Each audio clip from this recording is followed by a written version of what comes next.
Listening test. You will hear a number of different recordings and you will have to answer questions on what you hear. You will have time to read the instructions and questions and you will be given time to check your work. All the recordings will be played once only. The test is in 4 parts. Now turn to Part 1. First, you have some time to look at questions 1 to 6.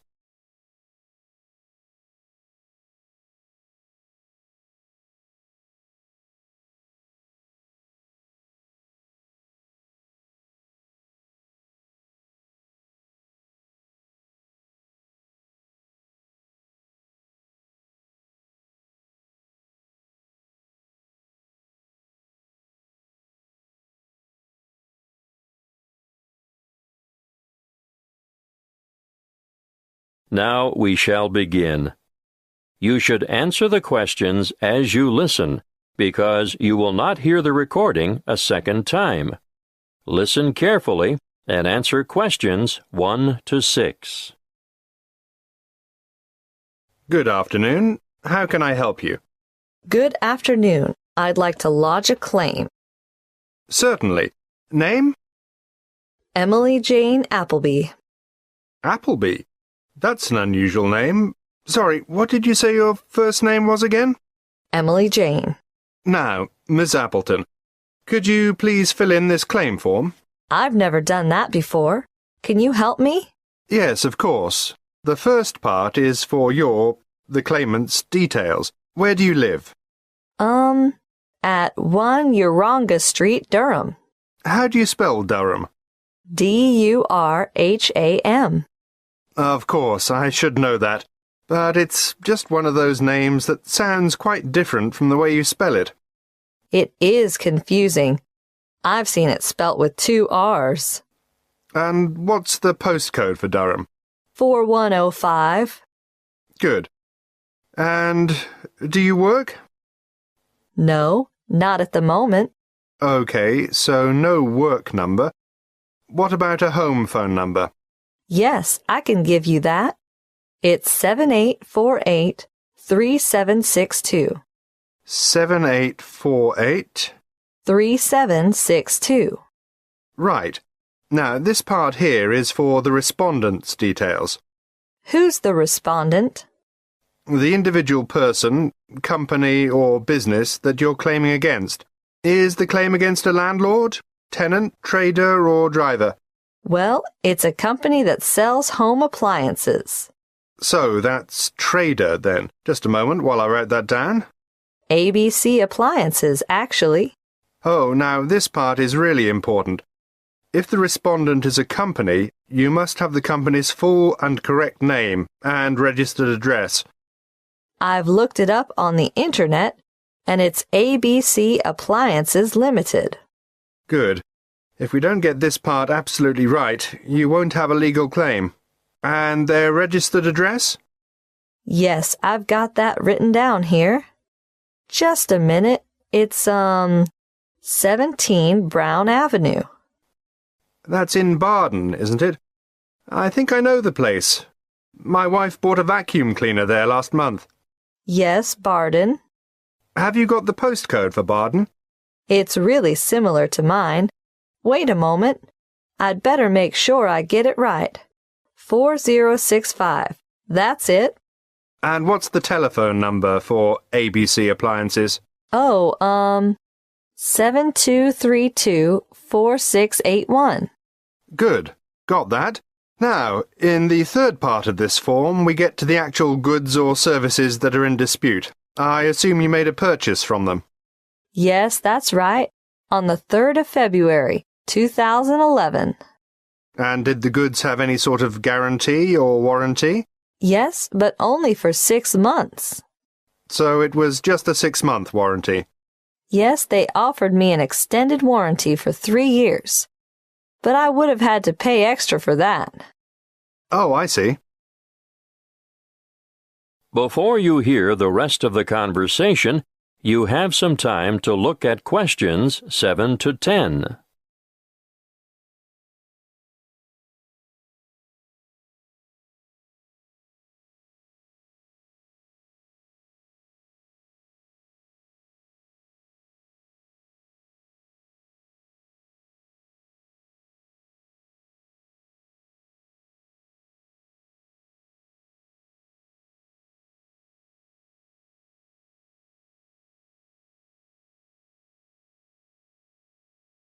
Now listen and answer questions 7 to 10.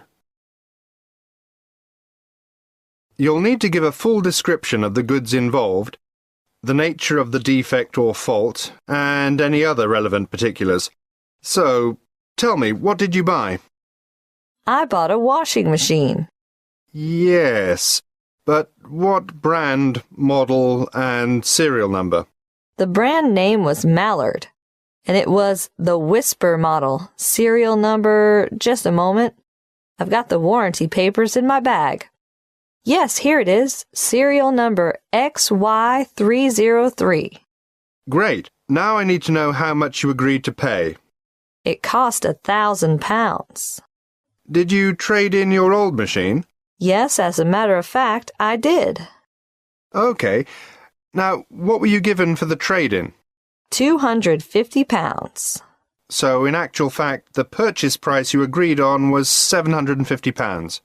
That's right. And they delivered the goods 2 days later, on the 5th of March, and picked up the trade-in at the same time. Now, think carefully about this next question. What did the respondents say about the quality of the goods, or the way they would perform? The salesman who served me at the appliance shop said, "The Mallard Whisper model has a much shorter cycle, so it uses less power. Oh," and he added, "and it will also use less water." Is that true? Well, partly. It does seem to use less water, but both the wash cycle and the rinse cycle go on for much longer than my old machine, so I don't see how it can use less electricity. But the sales assistant also said, "This model is whisper quiet." And is it? No, not at all. It's so noisy we can't hear the television in the next room.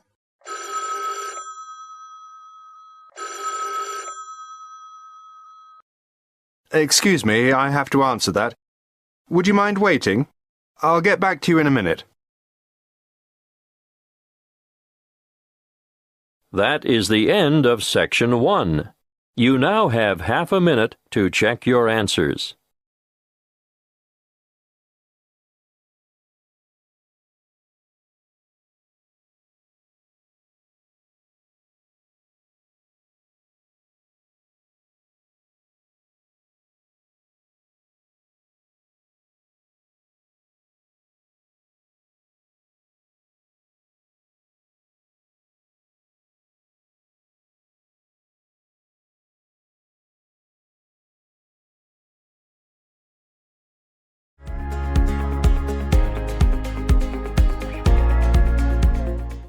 Part 2.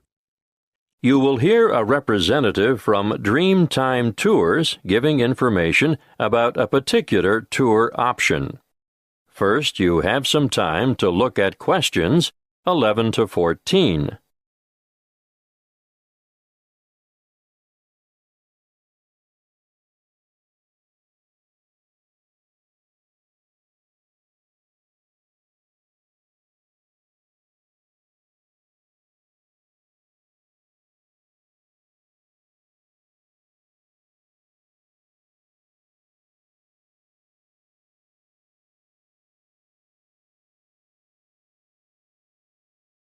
Listen carefully and answer questions 11 to 14. Dreamtime Tours have just the tour for you. The one I have chosen to talk to you about today is what I consider our best tour. It will take you from coast to mountain and back again. You'll spend a memorable and very comfortable day traveling in air-conditioned luxury. You'll see from our brochure that we have 4 pickup stops along the coast, and about 20 minutes after we pick up our last passenger for the day, we'll be stopping off briefly at a magnificent housing development, marina, and shopping complex. You'll be able to admire some of the most expensive and lavish houses on the coast. And here we'll take a quick walk around the waterfront. Now, despite its name, Hope Island, we can reach it without getting our feet wet or taking a boat ride. Hope Island is connected to the mainland by bridges. From there, we head inland to the beautiful Tambourine Mountain. You'll have time to browse in the many specialty shops, or you can sit and relax at a friendly outdoor cafe.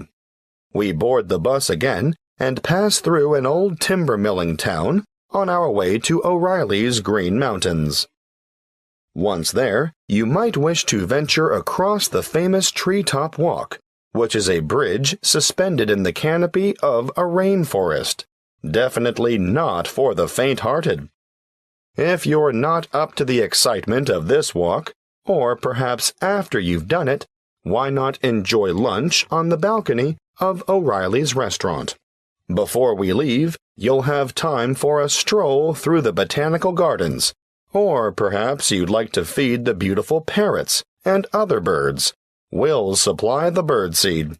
From O'Reilly's, we travel to an alpaca farm for a demonstration, and of course, there'll be a photo opportunity for you with these gorgeous animals before returning to the coach for the journey back to your original departure point. Before you hear the rest of the talk, you have some time to look at questions 15 to 20.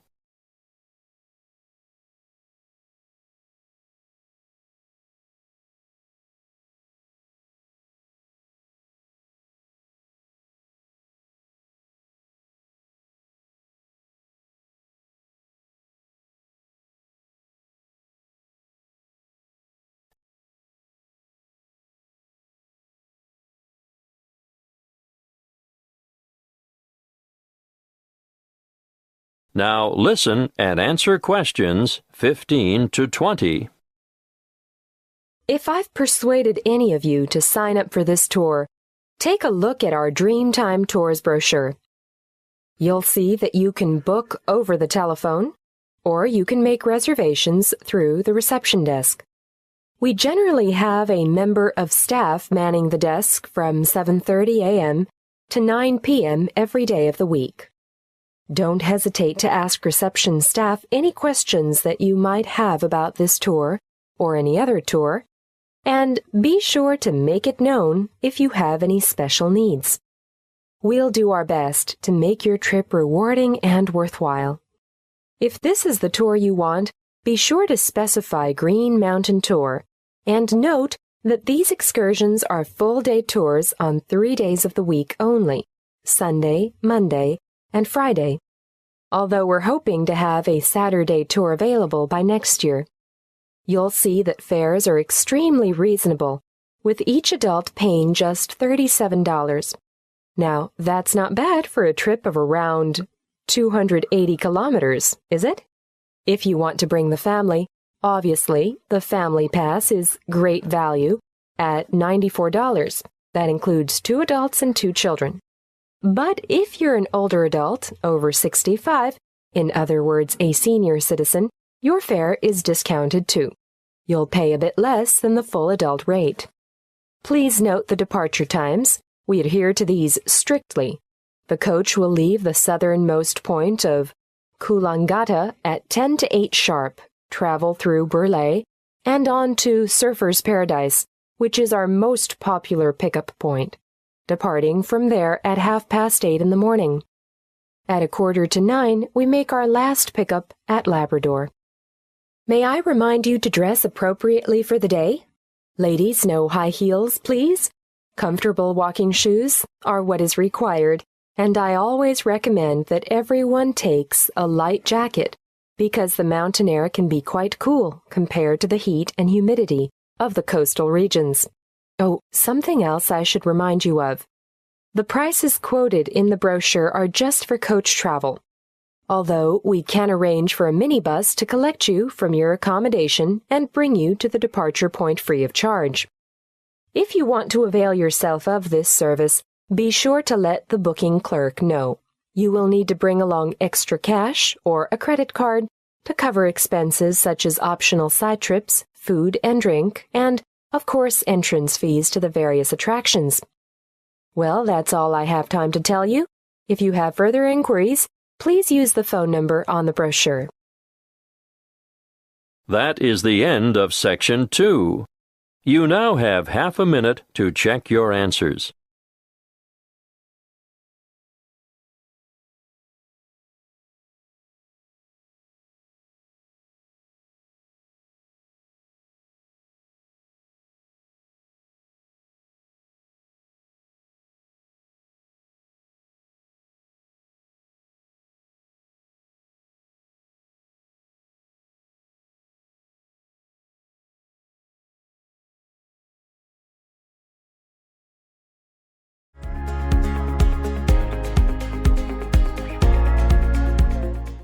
Part 3. You will hear a conversation between two training college students and their liaison officer who is enrolling them in a volunteer program which provides English language support in a local secondary school. First, you have some time to look at questions 21 to 25.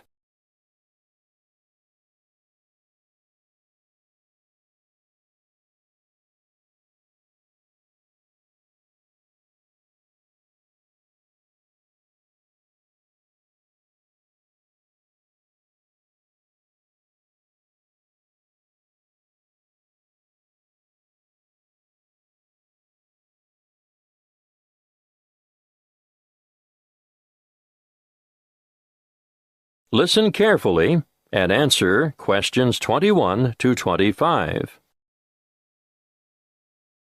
Come in and sit down, Lester.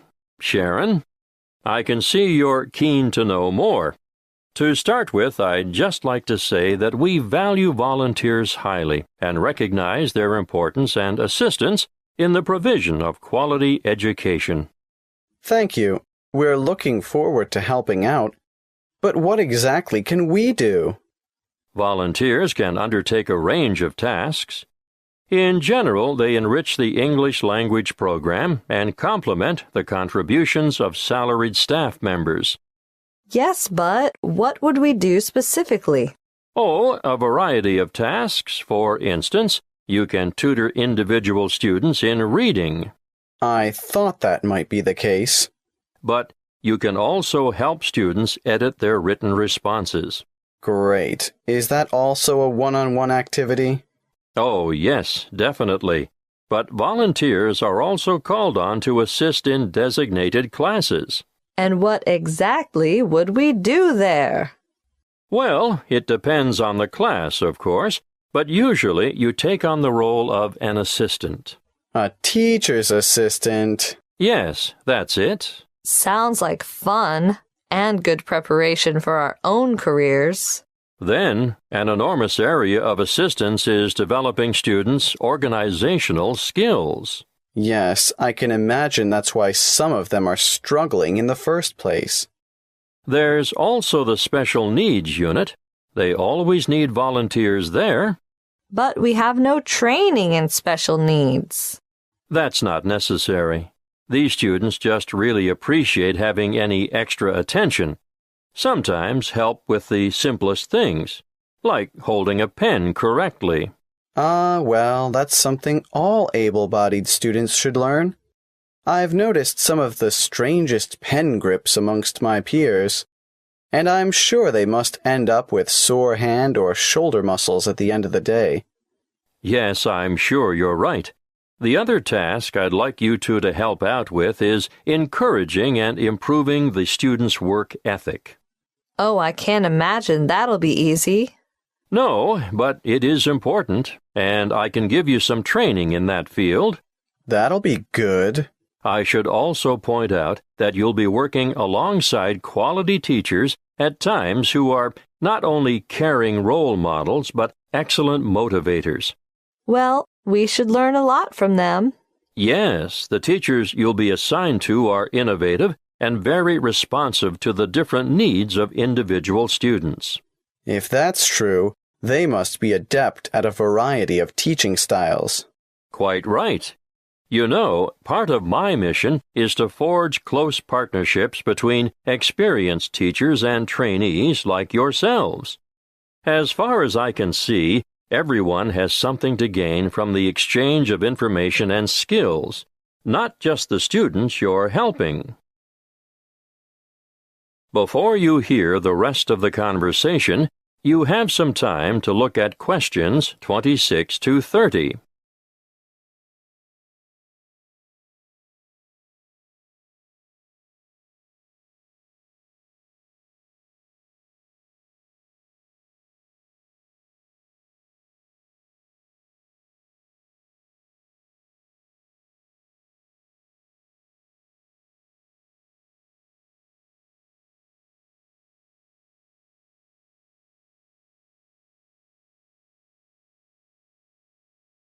Now listen and answer questions 26 to 30.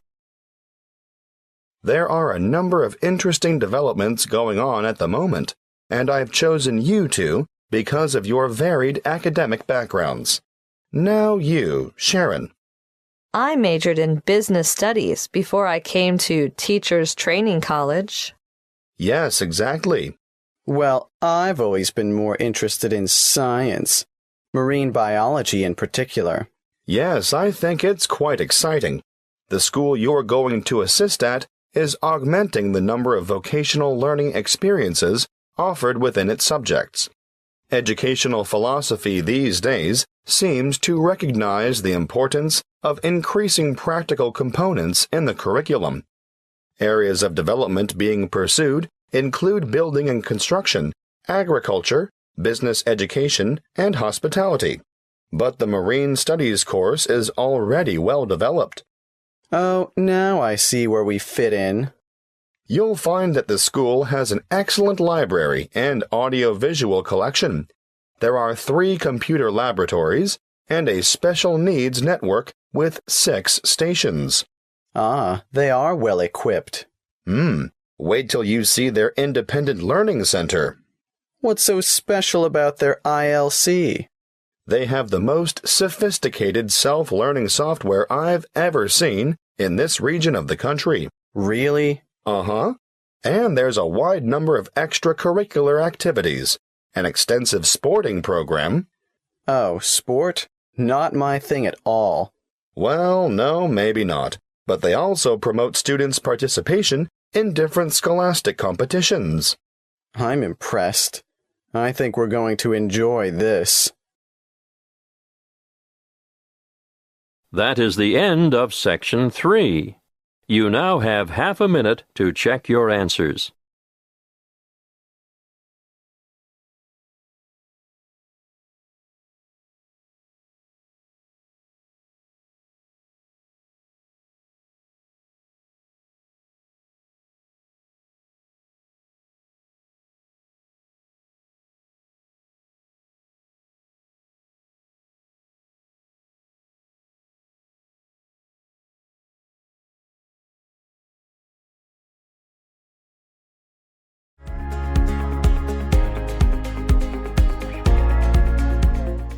Part 4.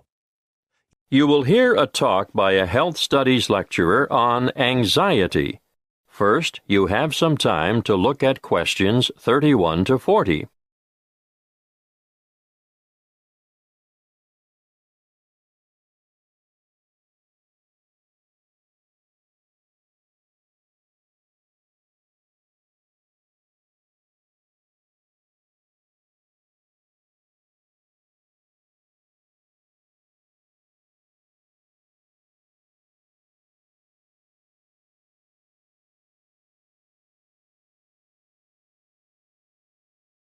Listen carefully and answer questions 31 to 40.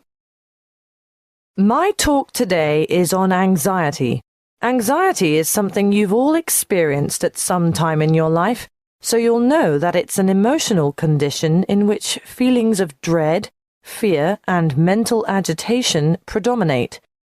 However, what we call an anxiety state or anxiety neurosis or phobic state, they all mean the same thing, is characterized by anxiety reactions far greater than those normally expected for the circumstances, and these reactions may be severe and prolonged.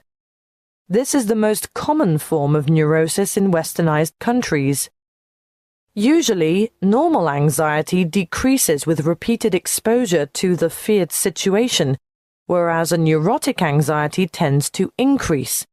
Gradually, the person is inclined to avoid the feared situation and views it with increasing dread. Sometimes there may be an inherited tendency for this, but usually environmental issues are more important. The individual may have been a worrier throughout life, and a stressful condition, just before symptoms set in, is common. Often there is a gradual build-up of anxiety, possibly for weeks or months, before the ultimate break occurs.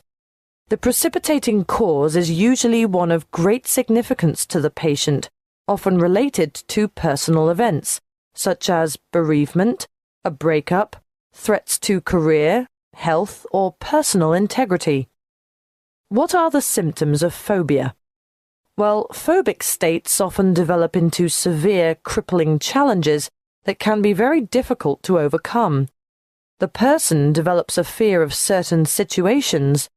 It's not uncommon to have one or more of these present at the same time. I'm going to name some frequent phobias and give you a description of their symptoms. Let's start with agoraphobia, which is when the person has an intense anxiety about venturing outside the safety of the normal home surroundings. It may be impossible for this person to ever go out alone. Their fear of public or open spaces is completely irrational, and they often end up leading very secluded lives. Claustrophobia, on the other hand, is a morbid fear of closed-in areas or places. If you see me taking the stairs instead of the lift, think about it. Am I trying to get more exercise, or am I trying to avoid the confined interior of the lift? And I'm sure you all know people who are afraid of flying. Sometimes it's the fear of being enclosed in the aeroplane itself, and you can imagine how the cramped confines of airline toilets are really bad news for these sufferers. Now I'll move on to discuss social phobia, which, believe it or not, is more common in men. It's an acute anxiety that develops when they are in the presence of others. They feel self-conscious, apprehensive, and embarrassed. If attention, real or imagined, is focused on the sufferer, he becomes uneasy and may blush, stammer, or stutter. Some sufferers even develop tremors, shaking or trembling movements of a part or parts of the body. Or another very common sign of their extreme discomfort is that they perspire profusely on their palms, under their arms, or on their feet. That brings me to the last one that I want to mention today, and that is single phobia. And no, it's not a fear of lifelong bachelorhood. This one is actually precipitated by an acute aversion to dogs, cats, spiders. You may have heard of the term arachnophobia. Well, it applies specifically to spiders, but any single thing can basically cause a strong aversion. Snakes, frogs, mice, or rats, for instance. I can assure you the list is unlimited. You name it, and someone is sure to have a phobia about it. Some people are terrified of the dark, for example, and I'm not talking about young children here. You'd be surprised how many adults are afflicted in this way. Well, I see our time is up. Next week I'll go into some of the treatments and therapies for phobias that have been used over the ages, and some of the relatively new drugs that have recently come on the scene. That is the end of Section 4. You now have half a minute to check your answers.